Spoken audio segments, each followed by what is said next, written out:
Long before I was making movies, writing novels, or, Lord above, producing videos over something called the internet, I took in entertainment, discovered music, and had my first experiences creating a tangible form of media with a little thing called audio cassette tapes.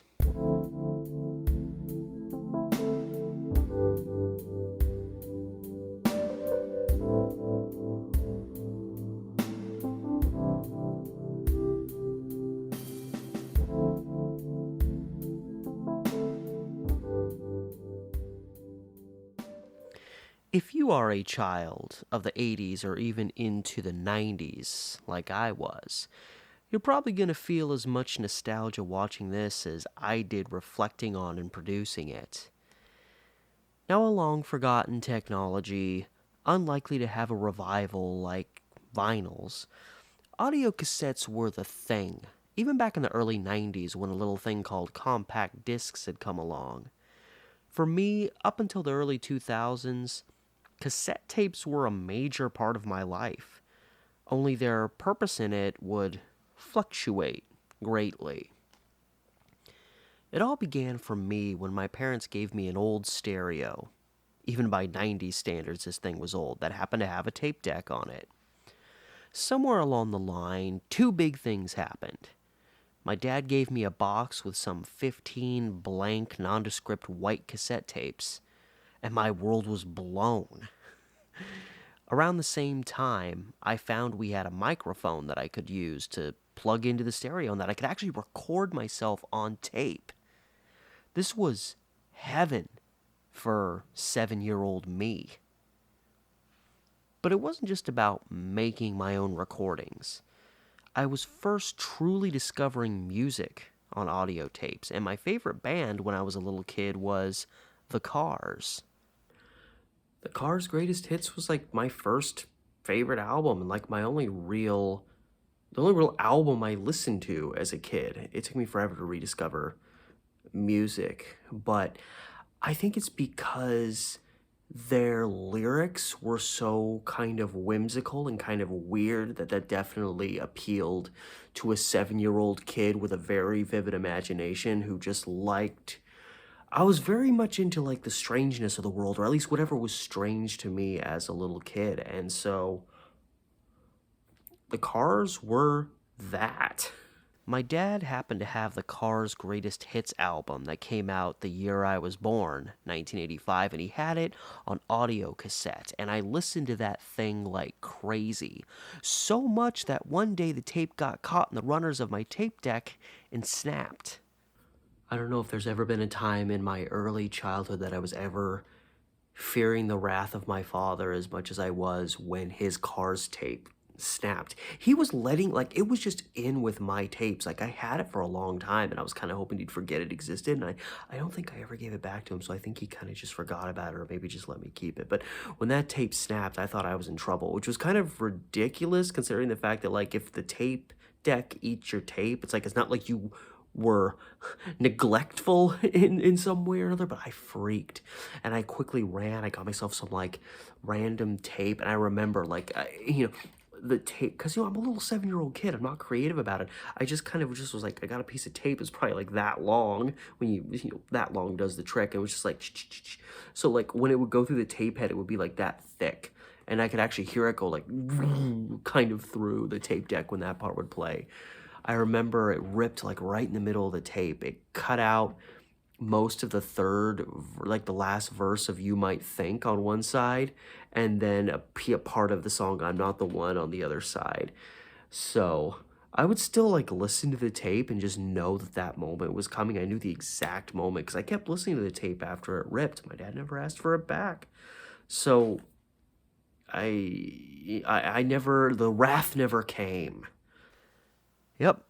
By force, I discovered something a lot of us 80s and 90s kids and old media enthusiasts bumped into at least a few times in our lives. The dreaded ripped tape. Like an idiot, I used black electrical tape most of the time to fix the problem, when a thinner, scotch-like tape was a much better and more flexible choice. But I was a kid.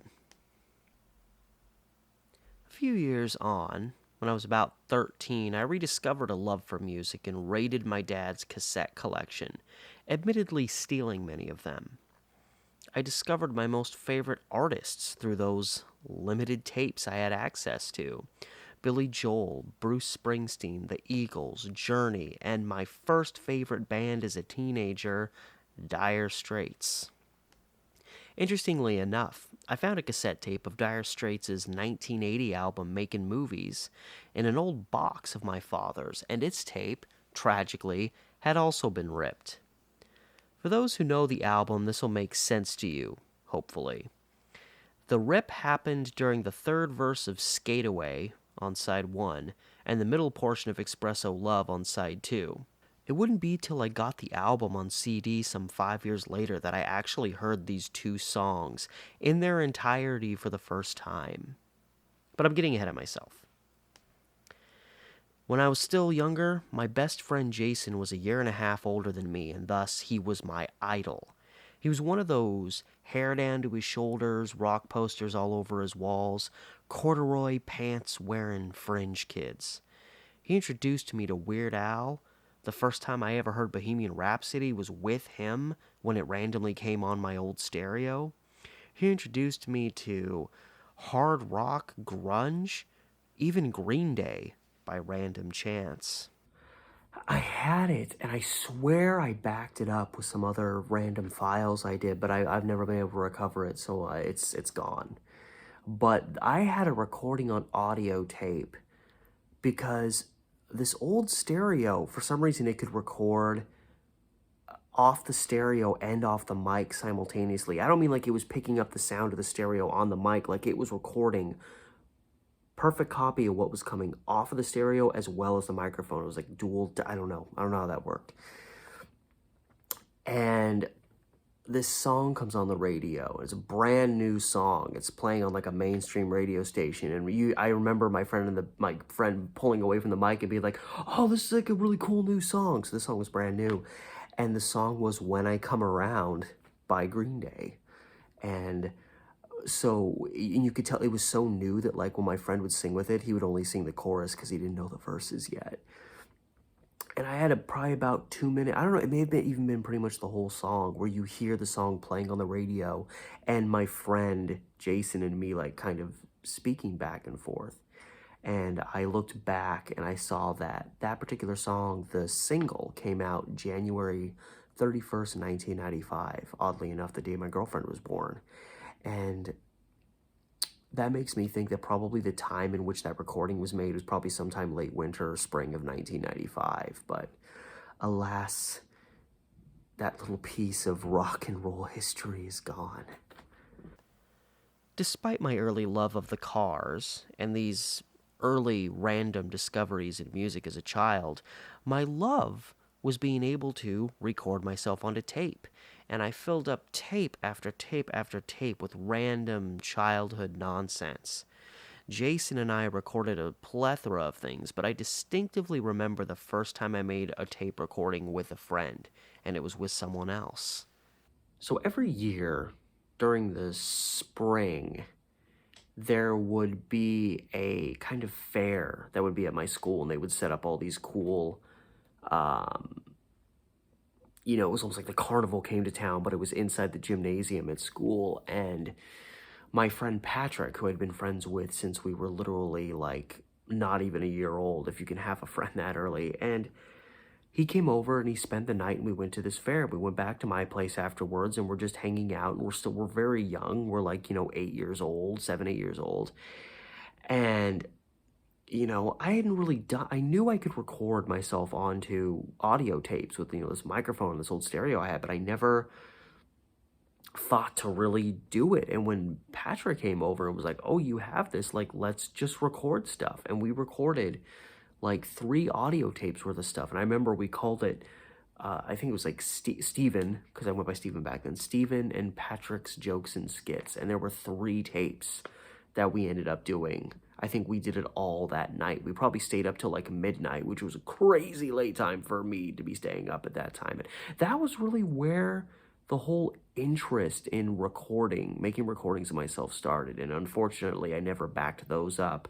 Those recordings are also long gone. They're rotting away in a landfill somewhere. Did I also mention that I used to record my own songs? Not with instruments, of course, just me humming music with my mouth and making up lyrics as I went along. I was freestyling, technically, and I had a tape with like 15 of these random songs on it. I'd love to hear how fire those lyrics were, because I obviously don't remember now. All I remember, though, is that one of the songs was called The Pinecone Brothers. Pinecone Brothers. I don't know what that was supposed to mean. These were actually just these little short songs I did that were actually inspired by another audio tape I had that I can't believe I actually found visual representation for online. It was a tape called Your Basic Rock, which you got as a little reward for buying Basic brand cigarettes, which my mom did at one time. This tape was my introduction to solid gold oldies music, but I never realized at the time, being a little kid, that it was music from a different era than, say, The Cars. It was just different music to me. But look at some of these classic titles, and I heard them for the first time on this tape. It's the only time I think I've ever appreciated the existence of cigarettes. With these recordings that I made starting in about 1993, it seems the love had petered out by the end of 95. I turned 10 years old, that old stereo I had broke, I was in the midst of a basketball obsession, and the times were just changing.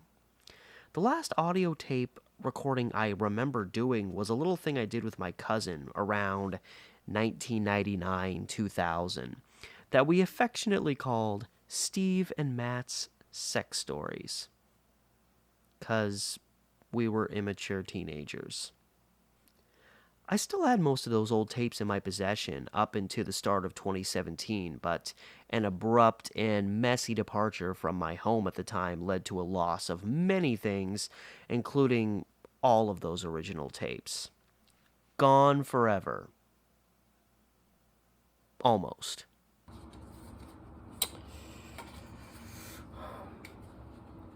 I may be in a bit of trouble.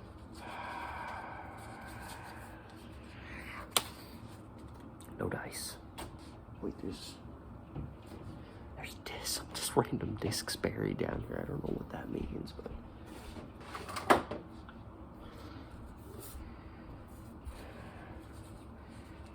confident. This looks like a random.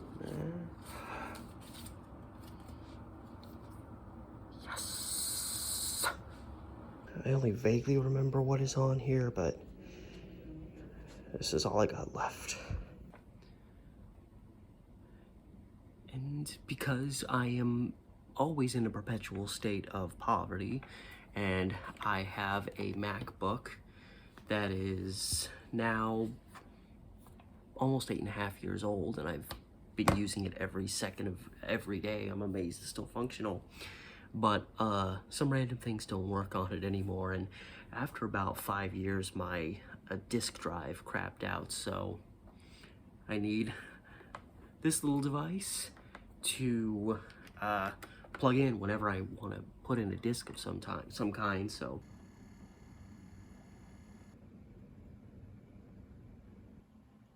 Really?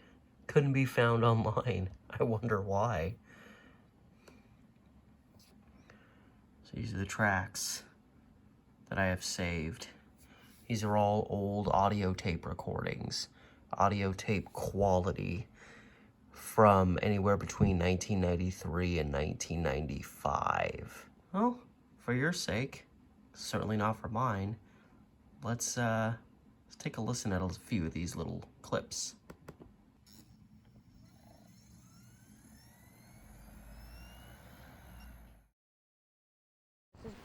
This is yet another useless fact. Starfish have no brains. Here's a starfish right now, at the beach. Hey, starfish, where's the beach? I don't know. This has been another Scratch Useless Fact. This year's nominees are Tom Hanks. My name's Forrest Gump. Second nominee is Tom Hanks, Apollo 13. Houston, we have a problem. Next nominee is Tom Hanks for Big. What's happening? I never knew I was this tall. And the winner is Tom Hanks for Big. No, it's Big, you stupid. You can't read. And here is Tom Hanks right now. Let's have a few words out of him. Well, thanks for this award. I never knew I was in so many movies. And then 2 years after that, Cynthia and Stephen the Brave both got married and totally fell in love, and the man never got mad at her again, and she never tried to leave him because she was scared again. And they lived happily ever after. The end.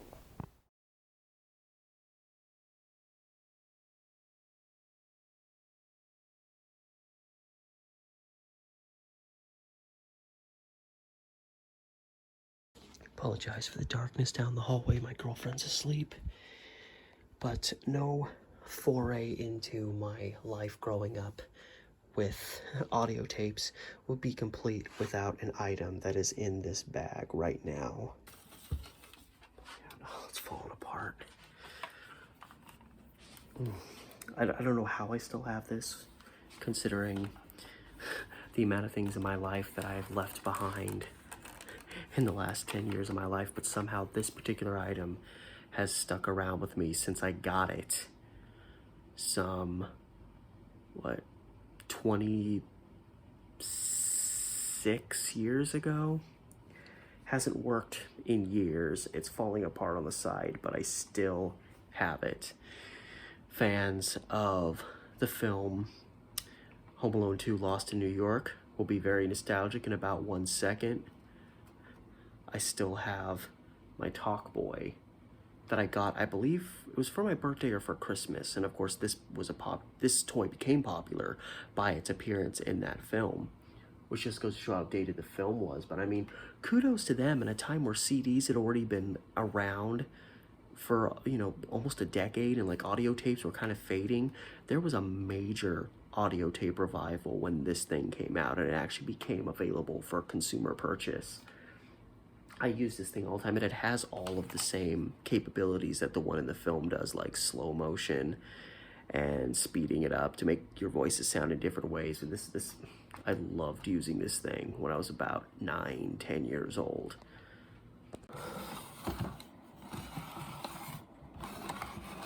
Actually, there's a tape in here.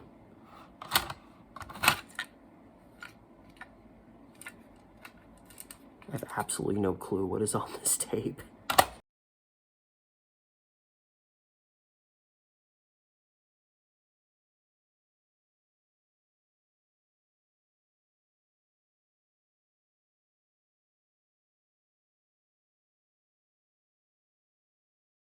It's a ball! Oh my god, he has one ball!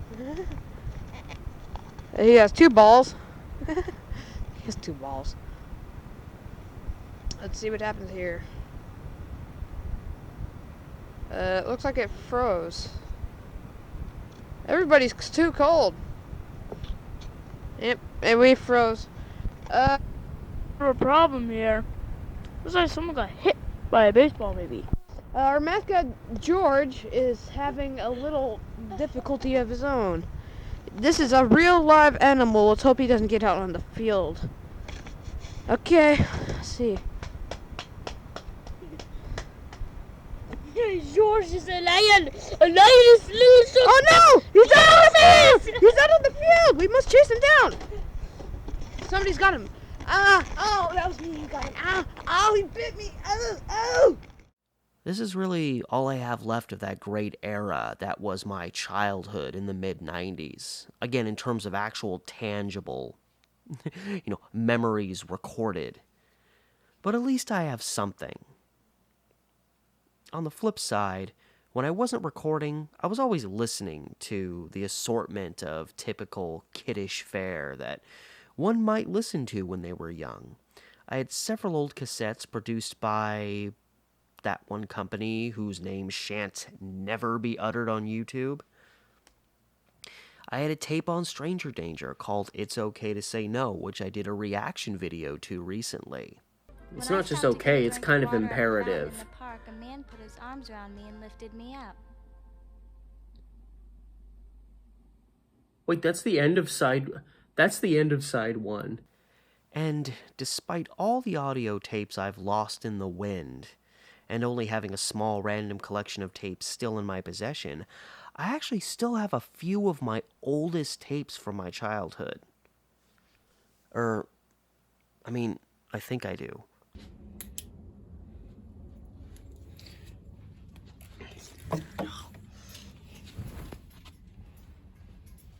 Well, I'm gonna have to do a video about that one day.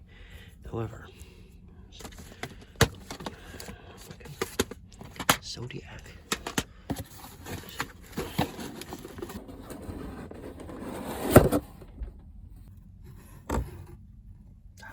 Lights right now. What's on these mini DV tapes? What's on this tape? This light is freaking out.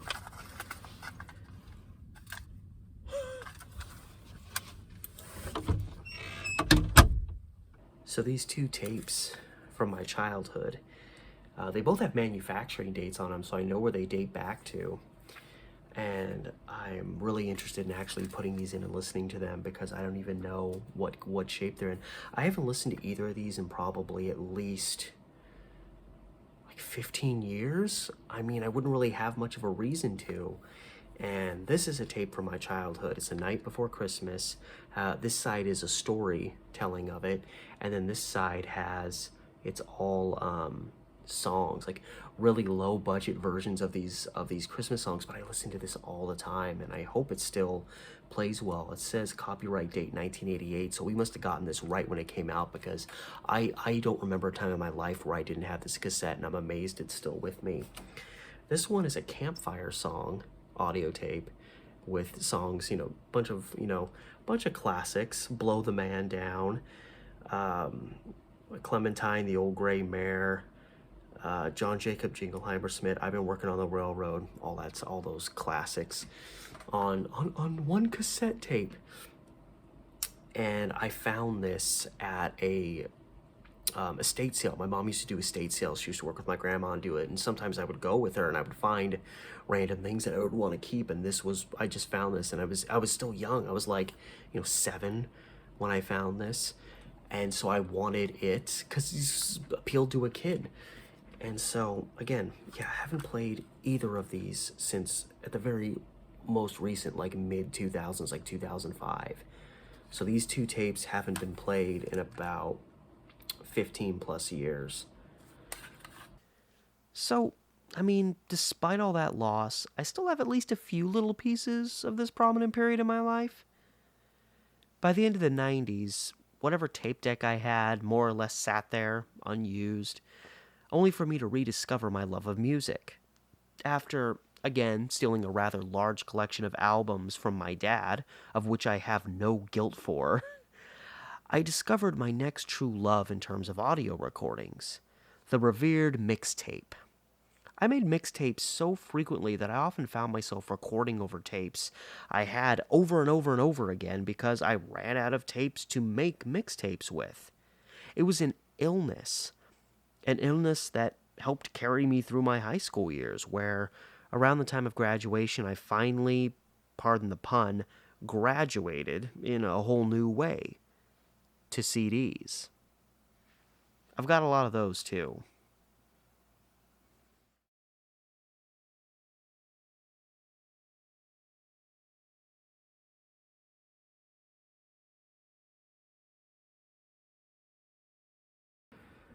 So me personally, I haven't had a tape deck available to me in several years now. But fortunately, my girlfriend's family owns this nice little old model here. So we're gonna see if some of those old audio tapes of mine still work and what the sound quality might be. So first things first, the old Christmas tape, and I'm putting it in on the side with the songs because I liked that more than the story side. So we're gonna see how well this old girl plays after 32 plus years of existence.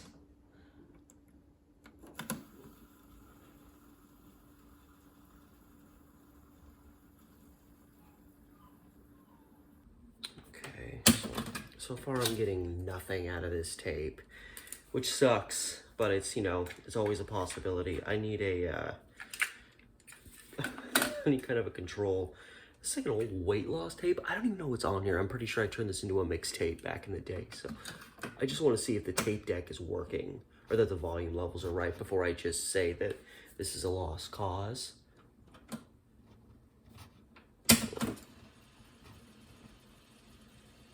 Because I used this tape deck like a month ago and it was working.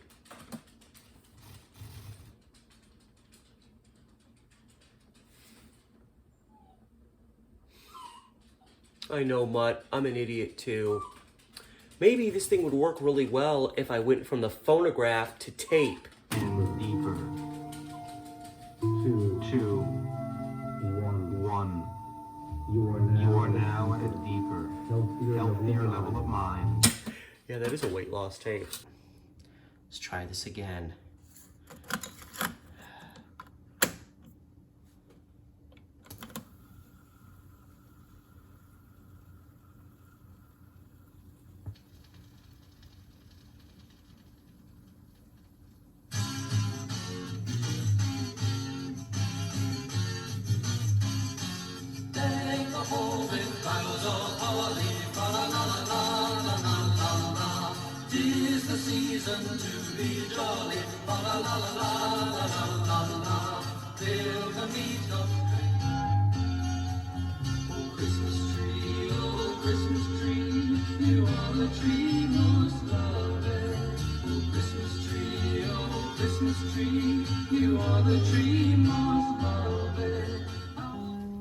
City sidewalks, busy sidewalks, dressed in holiday style. In the air there's a feeling of Christmas.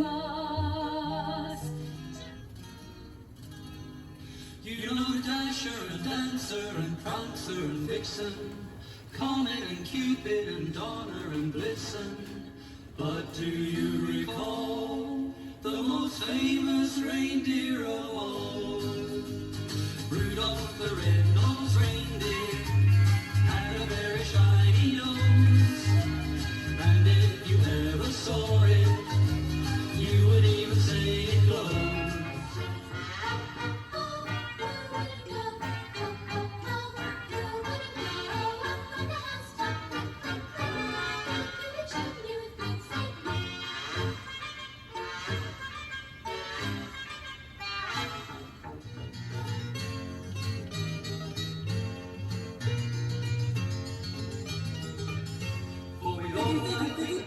We all like figgy pudding, we all like figgy pudding, so bring some out here. Good tidings we bring to you and your kin. We wish you a Merry Christmas and a Happy New Year.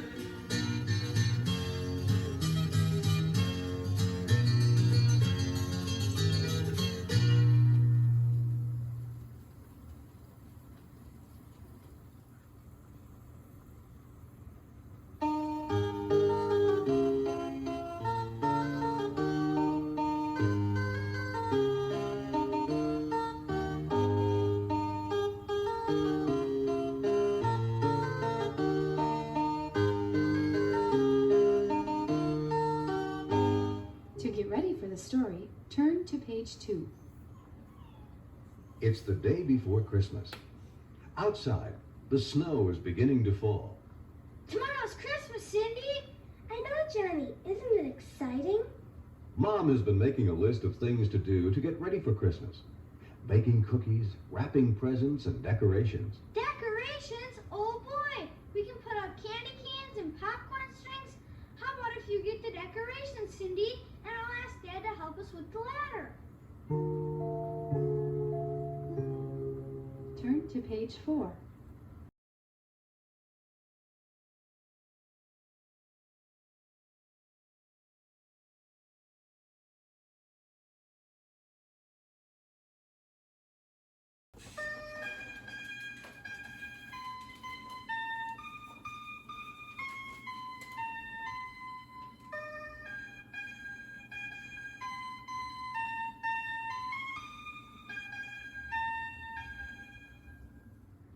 Alright, a little worn, but definitely a success. It still plays. And then next, I saved this one for last because it is actually a couple years older, even though I've always regarded it as being in better condition. But this tape's from 86, the Christmas one's from 88, so we're gonna see if this thing works. Way Hey Blow the Man Down should be playing soon.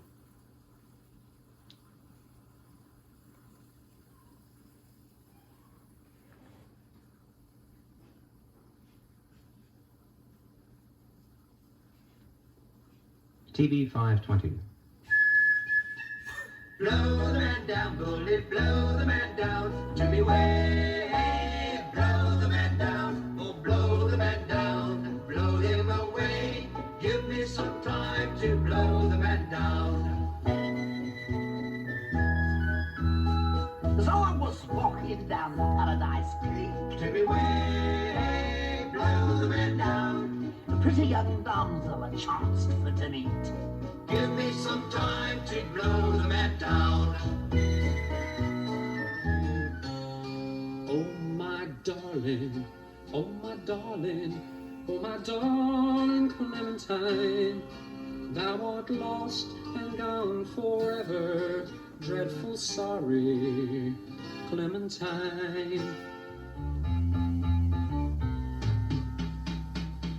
She'll be coming round the mountain when she comes. Yee-haw! She'll be coming round the mountain when she comes.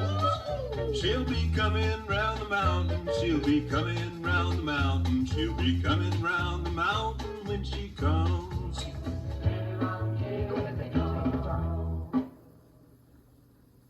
Please turn the cassette over and begin again on side 2. Gladly.